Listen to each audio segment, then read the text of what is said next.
चल रहा है फैक्ट्री में? बढ़िया चल रहा है पापा। और वो बेंगलोर वाली डील का क्या हुआ? बस पापा, क्लाइंट के साथ कल मीटिंग है, उन्हें माल पसंद आ गया तो फिर ऑर्डर पक्का समझिए। वैसे एक राय दूं बेटा, क्लाइंट को सबसे पहले अपना बेस्ट प्रोडक्ट मत दिखाना, बल्कि उसे ये कहो कि उसके लिए तुम्हारे पास कुछ खास है जो तुमने अभी अभी नया बनाया है। तुम्हें अपने हर क्लाइंट को स्पेशल फील करवाना चाहिए। अच्छा, वैसे क्या ये ट्रिक सच में काम करती है पापा? हाँ बिल्कुल। तुम क्लाइंट से कहना कि उसके ब्रांड के हिसाब से माल तुमने अभी अभी ही लॉन्च किया है, जिससे उसके ब्रांड की वैल्यू बढ़ेगी। फिर देखना, क्लाइंट पीछे हट ही नहीं सकता। मान गया पापा आपको। अब मैं समझा कि बिना MBA या कोई प्रोफेशनल कोर्स किए सिर्फ एक मामूली से ठेले से शुरुआत करके इतनी बड़ी फैक्ट्री कैसे खड़ी कर दी। ओफो, अगर आप दोनों की ये बिजनेस मीटिंग खत्म हो गई हो तो नाश्ता कर लें। अरे हाँ, मिनिस्टर साहब का ऑर्डर तो मानना ही पड़ेगा ना भाई। लाओ भाई रामू, जल्दी से नाश्ता लगा दो भाई। लक्ष्मण के इतना कहते ही घर का नौकर रामू झट से खाने की मेज पर नाश्ता लगाने लगा। एक बड़े शहर में ये सेठ लक्ष्मण शर्मा का बड़ा सा घर था। परिवार में उनकी पत्नी विमला और इकलौता बेटा रोहित थे।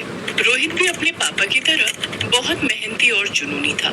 पढ़ाई पूरी होते ही उसने अपने पापा की फैक्ट्री संभाल ली थी। फिर उसी शाम। साहब, आपसे एक बात करनी थी। हाँ बोलो रामू, क्या हुआ बताओ। साहब, बहन की शादी है तो अगर इस बार पगार एडवांस मिल जाती तो बड़ी मेहरबानी होती। हाँ क्यों नहीं। रुको, ये लो अपनी एडवांस पगार, और ये एक्स्ट्रा 20,000 रुपए भी रखो, हमारी तरफ से गुड़िया को दे देना। साहब, आप जैसा इस दुनिया में कोई नहीं।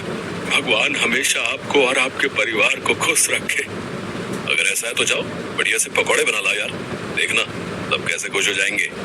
लक्ष्मण की बात सुनकर रामू हंसता हुआ रसोई में चला गया और उसी वक्त रोहित घर में दाखिल हुआ। पापा, पापा कहाँ हैं आप? अरे अरे, क्या हो गया बरखुरदार, बड़े खुश लग रहे हो। पापा, आपकी ट्रिक काम कर गई। वो बेंगलोर वाली डील फाइनल हो गई। अरे वाह, शाबाश। अब एक काम करो, इस डील के बाद अब कोई नई डील नहीं, तुम्हारी शादी तक, समझे। बेचारी नैना शादी का इंतजार कर रही है और तुम हो कि बस सारा वक्त बिजनेस में ही लगा देते हो। ऐसा नहीं होता है यार। हाँ और नहीं तो क्या, मैं तो कह कर थक गई मगर मेरी सुनता कहाँ है। अच्छा ठीक है, बताइए कब करनी है शादी?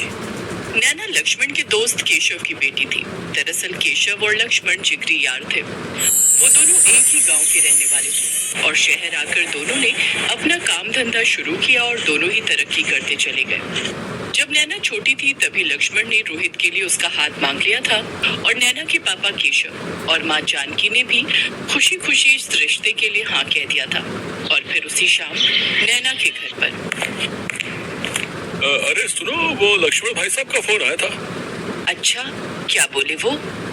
उन्होंने बताया कि रोहित शादी के लिए तैयार है। पापा, पर मैं तैयार नहीं हूँ। देखो बेटा, कितनी बार कहा है मैंने, तुम्हारी शादी रोहित के साथ ही होगी। और पहले तो तुम्हें भी रोहित पसंद था, तो अब अचानक क्या हो गया भाई? पहले की बात अलग थी पापा। अब आप लक्ष्मण अंकल से ज्यादा कामयाब हैं। आपके पास 2 फैक्ट्रियां हैं। आपको मेरी शादी उनसे ज्यादा अमीर घर में करनी चाहिए। गलत बात नैना, लक्ष्मण भाई साहब के घर में भगवान का दिया सब कुछ है। बहुत भला परिवार, तुम हमेशा खुश रहोगी वहाँ। नैना अपने पापा से गुस्सा होकर अपने कमरे में चली गई। लालची नैना को अब रोहित में कोई दिलचस्पी नहीं थी, लेकिन अपने पापा के सामने उसकी नहीं चली और कुछ ही महीनों के बाद रोहित और नैना की शादी हो गई। इस शादी से सब खुश थे सिवाय नैना के। रोहित को भी नैना पसंद थी और वो हर वक्त उसे खुश रखने की कोशिश करता रहता था, पर नैना हमेशा मुंह फुलाए ही रहती और बात बात पर मायके वापस चले जाने की धमकी देने लगती। फिर एक दिन वही हुआ जिसका सबको डर था। What is this, Rohit? ये भी कोई गिफ्ट है? ये गोल्ड रिंग तो मेरे पापा अपने यहाँ काम करने वाले लोगों में बांट देते हैं और तुम हमारी पहली वेडिंग एनिवर्सरी में मुझे ये बेकार सी रिंग दे रहे हो। अरे इससे बढ़िया गिफ्ट तो मुझे पापा यूं ही दे दिया करते थे बिना किसी ओकेजन के।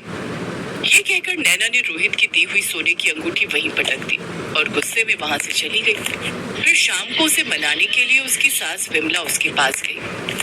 तुम गुस्सा मत करो नैना। अच्छा ये लो, ये कश्मीर की फ्लाइट्स की टिकट है। तुम दोनों जाओ और घूम कर आओ। अब तो खुश? मम्मी, मेरी फ्रेंड्स पेरिस घूम रही हैं, एलए घूम रही हैं और मैं कश्मीर जाऊंगी। ओह गॉड, क्या मुंह दिखाऊंगी मैं अपनी फ्रेंड्स को? किन गरीबों के घर भेज दिया मुझे पापा ने। सच में आप लोगों का स्टेटस बहुत ही लो है। नैना बस एक शब्द और मत कहना वरना। रोहित नैना की बात सुनकर बहुत गुस्से में था। रोहित का इस तरह से चिल्लाना नैना से बर्दाश्त नहीं हुआ और वो उसी वक्त अपने कपड़े पैक करने लगी। विमला ने उसे रोकने की बहुत कोशिश की, लेकिन रोहित ने अपनी माँ का हाथ पकड़कर उसे रोक लिया और फिर नैना घर छोड़कर सीधा अपने मायके पहुंच गई। जैसे ही जानकी ने अपनी बेटी को देखा तो वो बहुत खुश हुई और फिर, अजी देखिए नैना आई है, पर दामाद जी कहाँ है बेटा? मैं उसे छोड़ आई मम्मी। उस फटीचर परिवार को हमेशा के लिए छोड़कर वापस आ गई हूँ मैं। वो लोग मेरे साथ खड़े रहने लायक भी नहीं है मम्मी। मैंने तो पहले ही कहा था, पर आप लोगों ने मेरी एक नहीं सुनी। लेकिन अब बस, अब मैं अपनी बेइज्जती नहीं होने दे सकती। I deserve much better. इससे आगे नैना कुछ और कहती उससे पहले ही जानकी ने उसके गाल पर जोरदार तमाचा जड़ दिया। तभी नैना के पिता केशव भी वहां आ गए। जिन्हें तू फटीचर कह रही है, उनकी दिलेरी के बारे में कुछ नहीं जानती तू।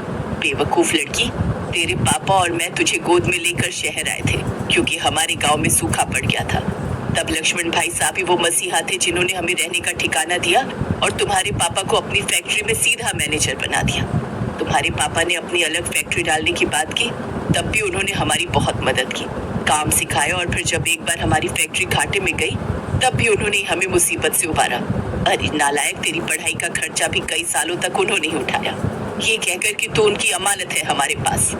रहने दो विमला, गलती हमारी ही है।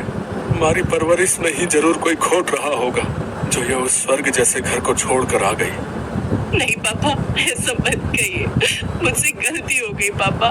मम्मी मम्मी मैं वापस जाऊंगी अभी के अभी। सच जानने के बाद नैना बहुत शर्मिंदा थी।